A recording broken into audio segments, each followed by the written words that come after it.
Hey, good morning, everybody. Welcome to a rainy Wednesday here in Portland, Oregon. My name's Tyler Scholes, and today we'll be talking about something pretty unique to this year, coupled with something that is relevant in every year, unpacking the COA. So today we're going to dive into understanding the Malt Certificate of Analysis.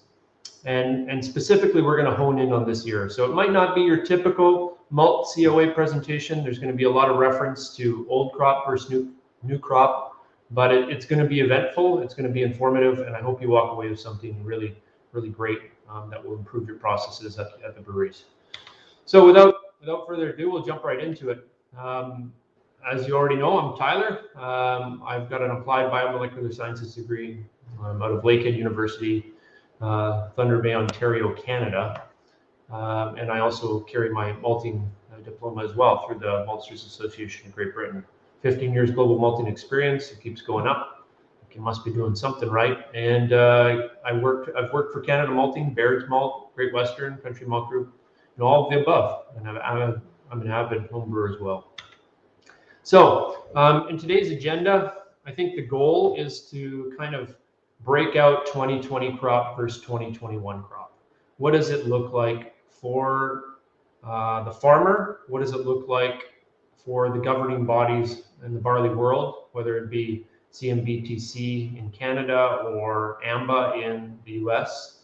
And then, dive into the specific parameters and comparison year to year associated with what you guys will be receiving in bulk fills, bags, totes, whatever packaging you may receive at your brewery.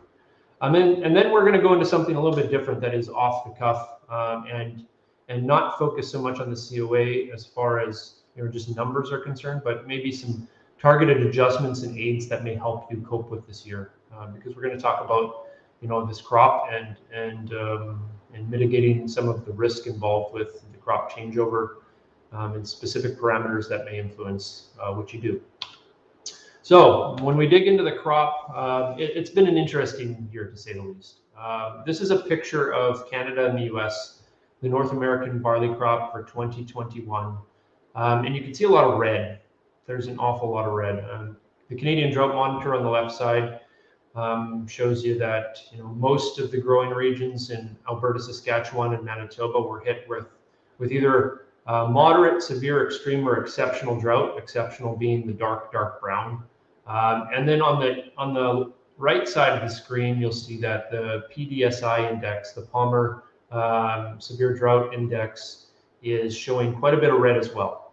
So with a growing season and conditions showing drought all year round, we've got a lot to talk about today. We've got a lot to talk about as far as shift in malt COAs are concerned and what you should be focusing on in the brewery. And that's what we intend to do. It's going to be important to identify the changes that are coming your way and adapt accordingly. So when we dig into the numbers, now that we've seen the weather, you'll note that there is roughly a 30 to 40% decrease in production of malting barley or barley in the US this year. These are AMBA figures as of September 30th. So the important number that I look at here is, the yield. What is the yield done over the past year? 77.2 bushels per acre in 2020 and 60.4 bushels per acre in 2021. I'm going to explain why that is in a second. And then, production from 2020 to 2021, you'll see that the bushels have dropped considerably as well. And if you converted that into metric tons, you'd be looking at roughly, 3.8-ish million metric tons this past year. And this year's crop is looking more along the lines of, 2.56, 2.7 million metric tons this year. So you can see we're down quite substantially on overall production of barley within AMBA, the AMBA reports, and the US. And the same kind of applies for Canada. Canada, the report above is from September 2021, so it's a touch older. And I do have an updated figure underneath it. Barley production is now estimated at about 6 million metric tons, but a similar scenario. In the barley world, average yields have gone from 71.1% or bushels per acre in 2020, all the way down to 43.8 bushels per acre, about half, close to half in 2021. And the same can be applied to the metric ton totals, averaging around 10.0 to 11.0 million metric tons over the past couple of years, and this year now looking roughly 6 million metric tons. So down close to 50% overall on the Canadian barley crop. So, as a global kind of overlook of the crop, there's one important line on this document that I like to follow quite closely, and that's the stocks to use ratio. And you note that as stocks continue to dwindle, as we run into crop year after crop year of lackluster performances, whether it be in North America, Europe, or Australia, the global balance sheet is suffering because of it. And as brewers continue to grow and develop and need more malt, we're not keeping up with that malt demand with the supply. And that stocks to use ratio is really indicative of that. And it goes to show you that we are moving on a downward trend into no man's land, and this is going to impact us in the future if we can't steady and right the ship with additional malt supply in 2022. And at least capture some additional volume moving into that crop year. So not the brightest picture as far as global balance reports is concerned either. I can tell you that Australia is looking like it's going to be a bumper crop this year, so it's very positive on the Australian front. And in Europe, the greater Europe area, there are pockets of patchy material, but in general, Europe is looking reasonable as well. So North America is the red-headed stepchild this year as far as barley and quality of barley is concerned, and we're going to touch on what that's going to mean for you right now. So when we dig into the COA, we're just going to go through each parameter individually. I'm not going to talk a lot about what each parameter means at this point. There might be a blurb on each parameter on the document itself, but I think we're going to focus in on your typical analysis, meaning last year, the year before, and what to expect in the 2022 brew year as far as that same analysis is concerned. So we'll start with malt sieve analysis, assortment. On a crop year like this, it's really important to note that droughts impact the overall assortment of barley quite substantially. Physically, the barley kernel changes under drought conditions. And what ends up happening is that the barley kernel works its way into maturation a lot sooner than we'd like it to, than the barley kernel would like to as well. Mother Nature, with the drought and the heat domes that have kind of surfaced and hovered over the growing regions this past year, as you saw in the maps that we showed a little while ago, have impacted plumps quite substantially this year. And the expectation that used to be 90% plus plumps, that's 7/64 and 64 screens, is now looking more like 80% versus 90. So there is about a downtick of about 10% on this given year. That's expectations. We aren't definitive on any of these numbers yet. Nobody is definitive on any of these numbers yet. There's still a lot of work to do as far as gathering data is concerned. So I will put one caveat out there that all the things we're talking about today aren't solidified. They aren't etched in stone. These are just expectations and generalized statements about what we see as a group coming into North American procurement and to the malt houses, and what we see as the potential with malting in building that COA, that specification for you guys. So when we look at color, kind of a similar scenario. 95% of the beer color is contributed by malt. 2021, there are some expectations on 2021 crop year, 2022 brew year that the color could rise a little bit, and it's because there's more of the constituents to build color in the kiln when we start the kilns up, and it's going to take a lot of time and patience on the Maltsters front to really hone in modification. But as we hone in modification and modify those large protein molecules into free amino nitrogens, building the building blocks for color, when we hit the kiln, there is potential to throw additional color. So we have to ensure there's a functional malt at the end of the day for the brewer, and ensure balance. And balance could mean, depending on how the rest of the malt COA looks, that the color increases ever so slightly on your typical 2-row analysis. When we get into extract, with protein content on the rise, it's inevitable that extract suffers a little bit. So in a brew year where we typically would expect a fine dry basis of about 78% min or 80% min, we're looking at about a 2% decrease on the overall extract this year so far. So it's important to note that these two constituents of the barley kernel, protein and extract, are very closely correlated. They aren't linear, but they are closely correlated. So if there is more protein in the barley kernel, there's a good potential for the extract to decrease. And one analogy I like to use with regards to extract, when we're talking plumpness of the kernel, extract of the kernel, is a suitcase going on vacation. If I were to go on a vacation, I packed a big suitcase up.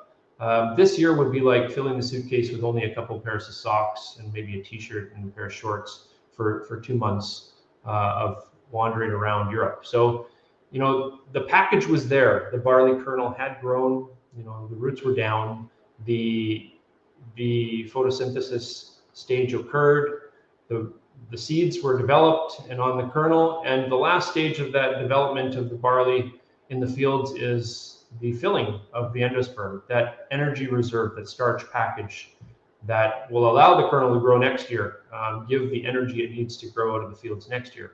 What ended up happening is the droughts kind of accelerated the maturation drying process, and the kernel really didn't have time to fill up this year. So hence plump kernels decreasing, and hence extract decreasing as well. When we look at fine coarse difference, similar kind of scenario, where we would typically see a 0.5 to 1.5% variation between fine grind and coarse grind.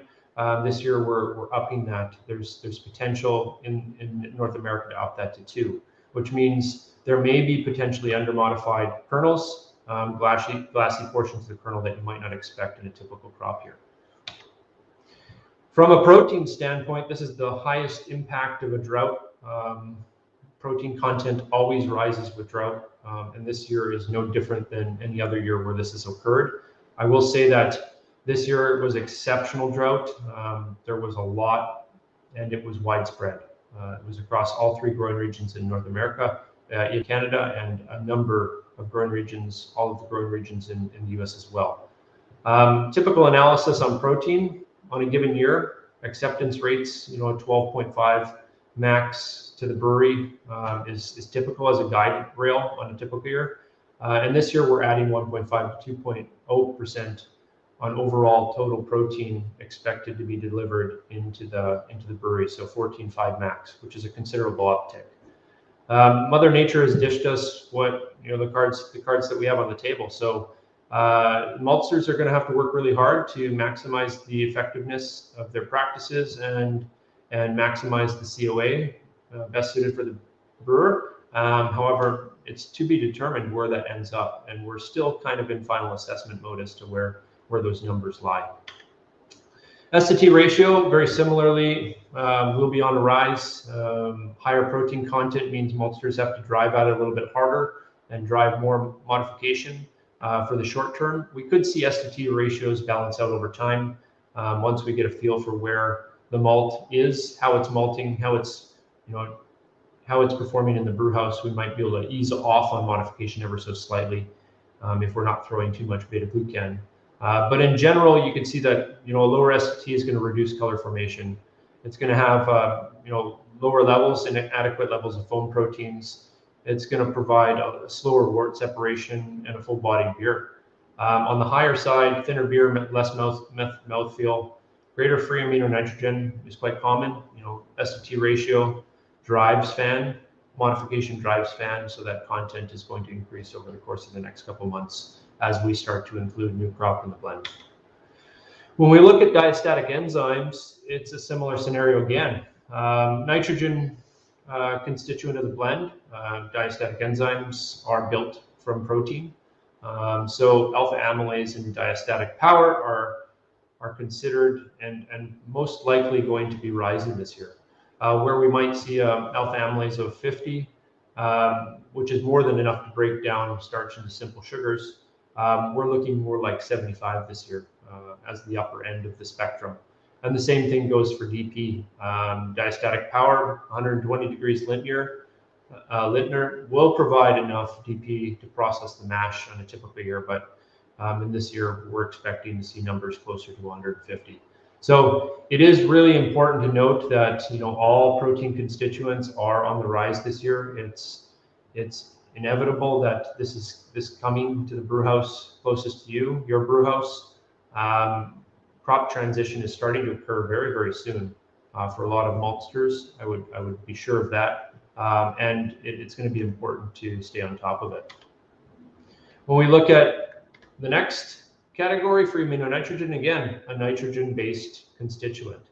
I will say that insufficient FAN may cause poor yeast growth and incomplete fermentations. That's less than 130. The sweet spot is typically about 180 to 220.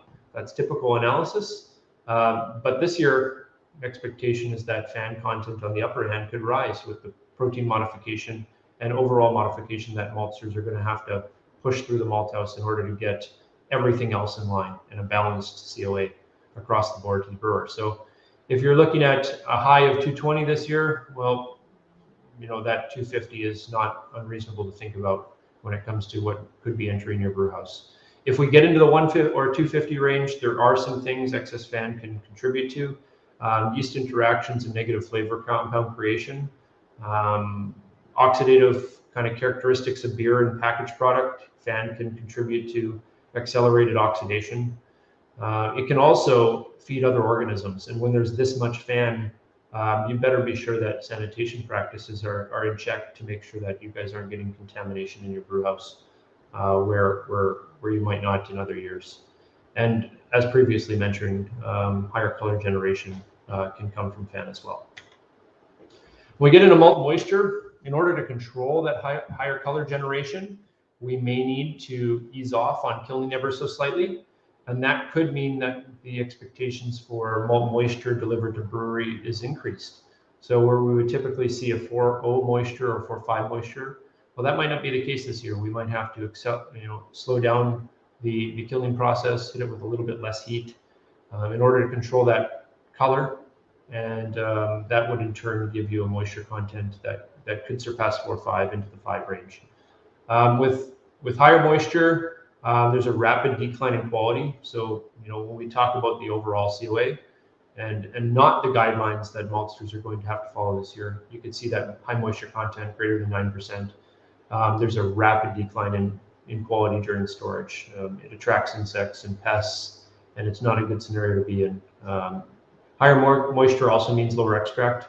On the flip side of that, lower moisture means more breakage when it's being delivered to your brewery. So it becomes more friable and it breaks before it hits your mill, which isn't a good thing either. So balance is key, and that's going to be the name of the game this year when it comes to the COA. Maltsters is going to work pretty hard to get that balance in check. From a wort viscosity standpoint, and beta-glucan, very similar kind of constituents. They tell the same story. There's a broad correlation between runoff times and potential haze problems and viscosity, and there's a broad correlation between viscosity and beta-glucan. On a typical year, viscosity could hit 1.5 to 1.55 range, and this year we're expecting viscosities to increase, and that is because there's higher protein content. There's potential for glassy portions of the kernel that are under-modified. There's potential for beta-glucan and pentasans and xylins to be still present in full form when malt comes to the brewery. So you're going to have to keep that in mind when you're assessing your runoffs. Tracking and trending with your wort viscosity and beta-glucan is going to be really important. From a beta-glucan perspective, lots of people know about beta.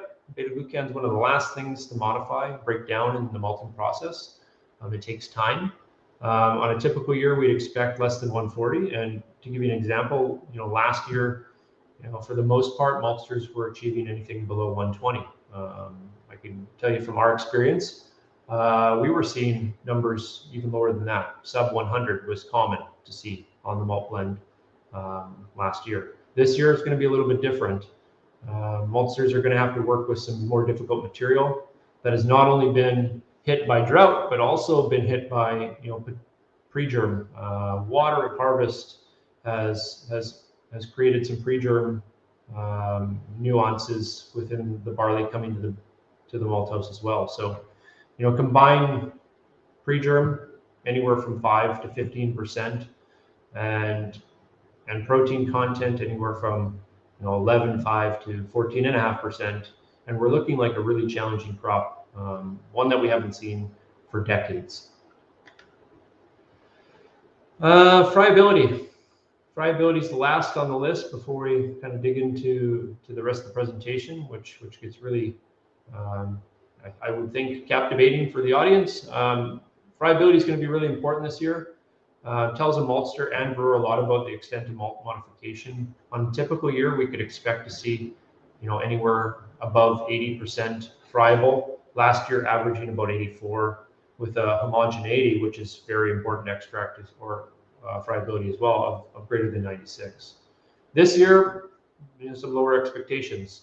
70% is going to be the new norm on the low side, and 94% homogeneity, a little bit less homogeneous. Malt is bound to hit package, hit bulk transloads all over the country in the near future.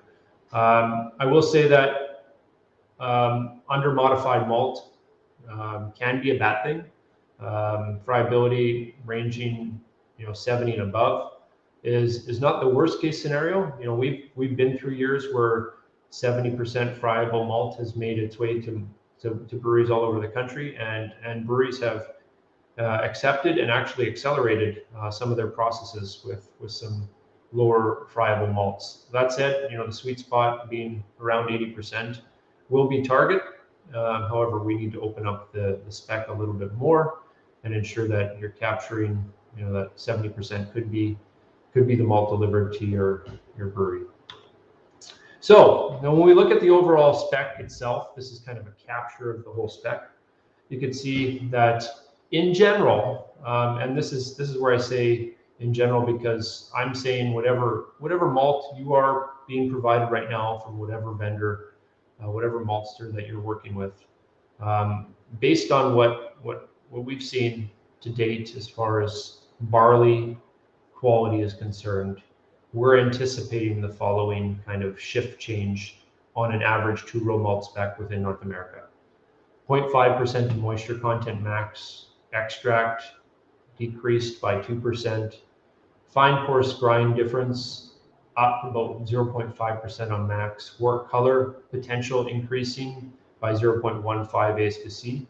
Total protein 1.5 to 2% on the high side to the max. Wort protein an increase of 0.4 to max. S to T an increase of 2. And you can see, we can go through the list and note that all of the protein constituents are on the rise. FAN, diastatic power, alpha amylase, anything that's linked to pre-germination and difficulty malting is on the rise as well, such as beta-glucan and wort viscosity.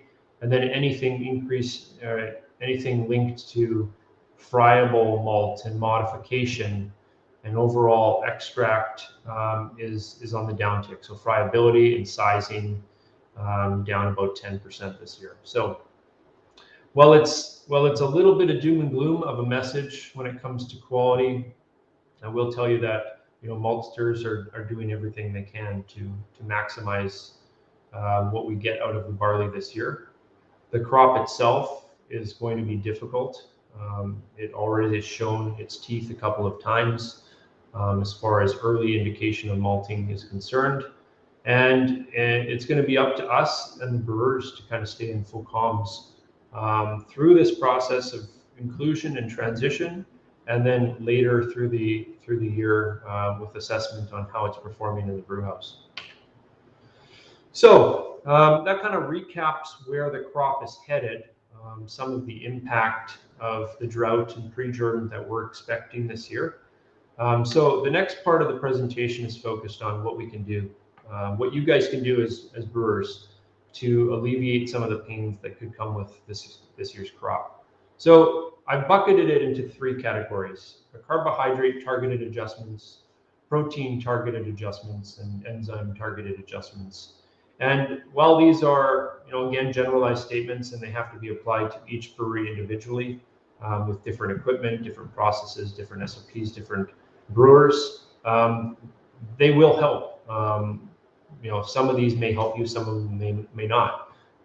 So the 2021 crop outcomes for carbohydrate targeted adjustments, there is higher protein content, so there's going to be potentially hindered water uptake during steeping, reduced passive transport and passive transport pathways. Those water pathways through the kernel are really important in carbohydrate modification. This is how enzymes work their way around the kernel and target those carbohydrates, those large chain starches, to break them down so that brewers can access the free-flowing extract. The higher protein content is also going to reduce clumps and shuffled assortment, and then pre-germ is going to impact water sensitivity of barley. So two more things that maltsters have to worry about. From an aids and adjustments standpoint, we have a couple of ways to target these carbohydrate changes to the malt inclusion of 2021 inclusion of malt. Milling is one of them. Brewers are going to have to be very aware of the changes to assortment, and mill gap adjustments and monitoring via sieve analysis are going to be really important for you guys to do on a regular basis. And not only doing them, but correlating them to brewhouse efficiency is going to spark success within the brewery. For those that don't have the capability of doing sieve analysis, it'd be a good idea to reach out to your Maltster and ask them to do sieve analysis on your grist.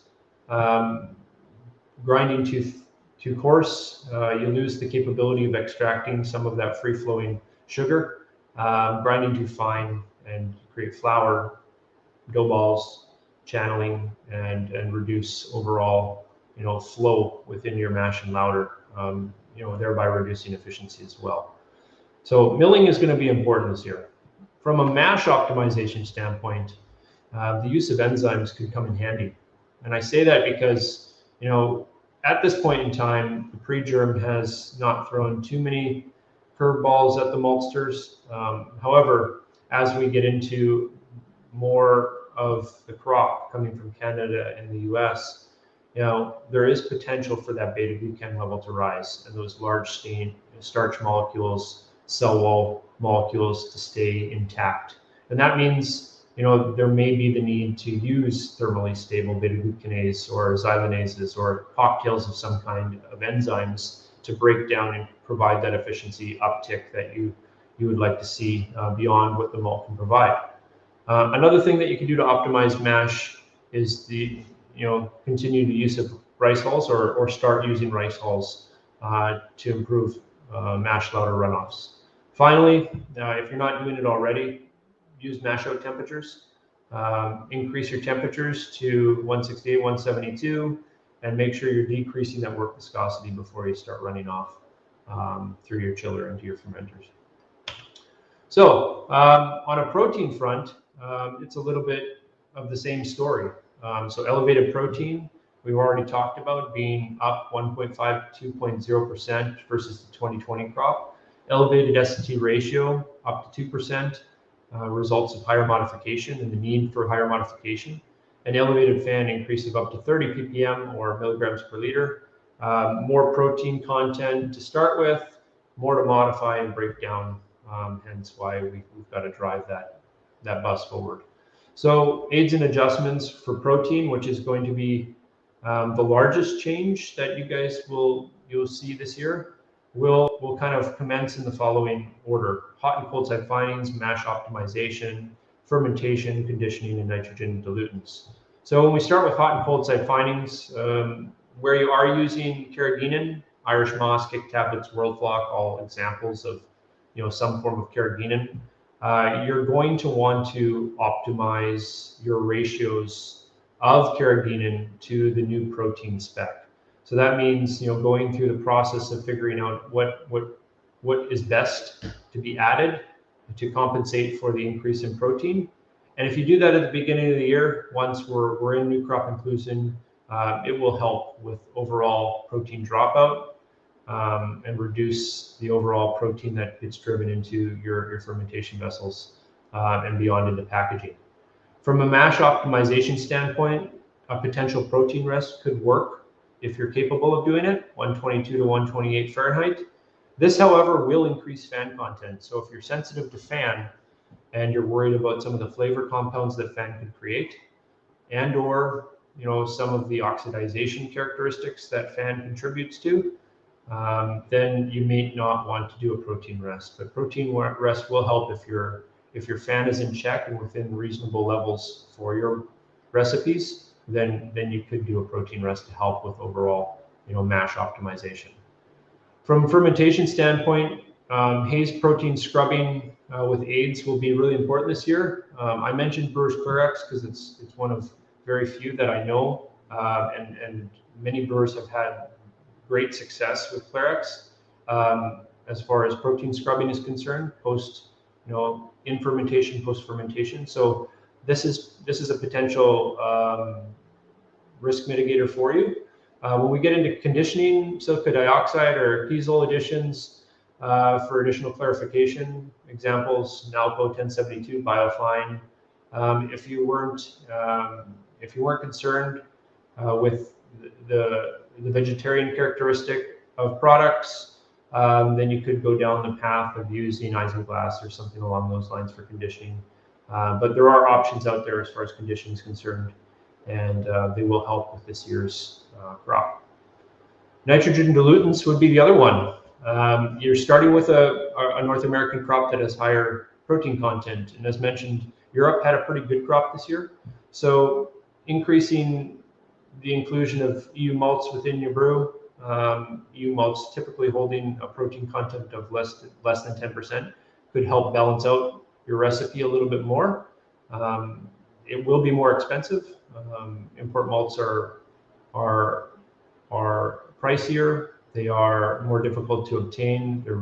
There is risk involved with bringing them in to North America as far as logistics and execution is concerned, but they could help you. So keep that in mind when you're building your recipes.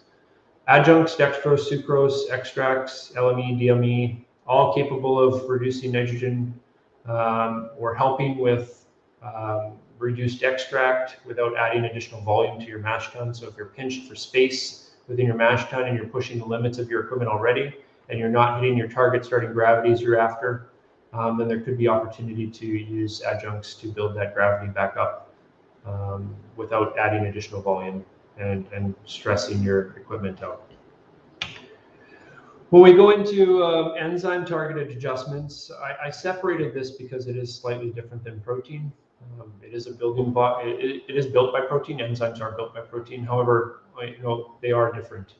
2021 crop outcomes are similar to what we talked about already. Overall increase of diastatic power in alpha amylase, decrease in conversion times, and increase in overall attenuation of beer. So it's going to be harder to control your attenuation in beer with your mash recipes this year because the times are decreasing for full conversion of starch to simple sugars. There's just more diastatic power in alpha amylase, which means it's going to act faster. How you can adjust for that? There could be a couple of things here. Mash optimization, increasing the strike temperature to control enzyme activity and final attenuation targets, definitely an option. There is the potential to go up to 156 degrees, strike temperature in your mash tun, where you might be at a 154 in any given year. 156 might be the need, or if you're building kind of a thinner profile, 148 is still going to work quite nicely. But in general, take a look at your mash recipes. Take a look at the DP alpha increase, and you might want to adjust your strike temperature accordingly, mash temperatures accordingly. Decreasing mash times could help along with temperature adjustments, and pH adjustments to create less suitable conditions for enzyme activity can also be beneficial when you're trying to control the overall activity of enzymes, alpha, amylase, diastatic power, which carries a lot of those starch degrading enzymes within it, within your mash tun. Well, when you're developing new recipes, you might want to consider unfermentable sugar content dextrin malts and crystal malts, well, they haven't been used to the full extent as of late, specifically with crystal malts.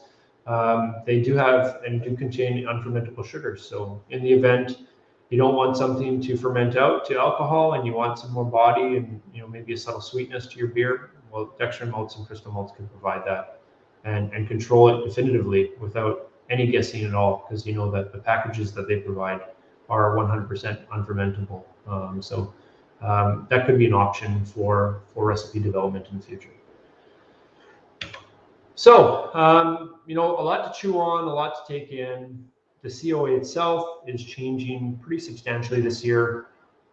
Expectations from us are high. Our Maltsters, all Maltsters are going to work really hard to get this crop kind of as efficient and maximized as possible coming out of the malt house to the brewery.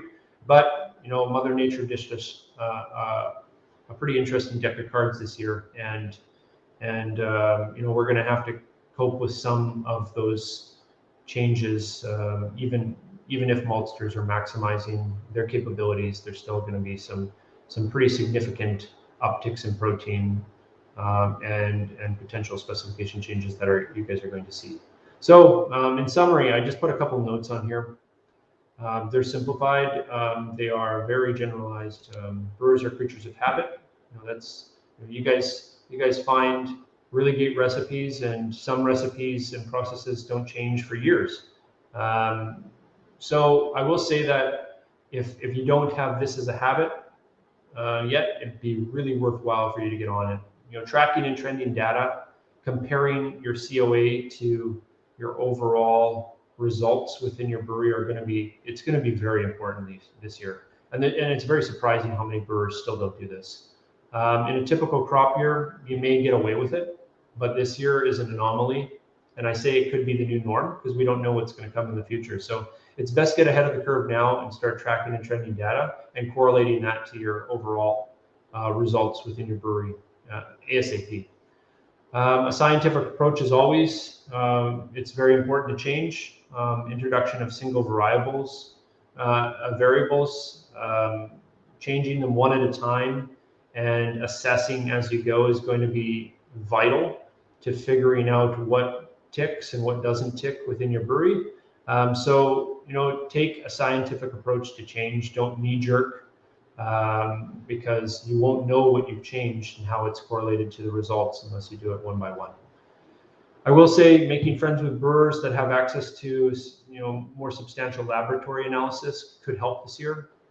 It's always good to have friends with access to lab analysis, but this year it will be very important for brewers to latch on to someone that might be able to do a little bit more than they can do within the brewery, a larger brewery, that is. And finally, and most importantly, in any year, but specifically this year, staying in communication with your Maltster, asking the difficult questions. These are all going to be really important. We're in it together. This is going to be a year that's going to test the skill set of the Maltster. It's going to test the skill set of the brewer, and your Maltsters are there to help you.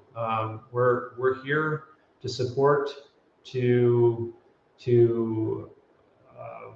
help with adjustments and aids, to contribute to how you guys are creating your beer. So use us and abuse us. We're here to help. We're here to stay, and we're doing our best alongside you. Partnership is going to be very important. So with that said, that's it. I mean, there is a lot to take in.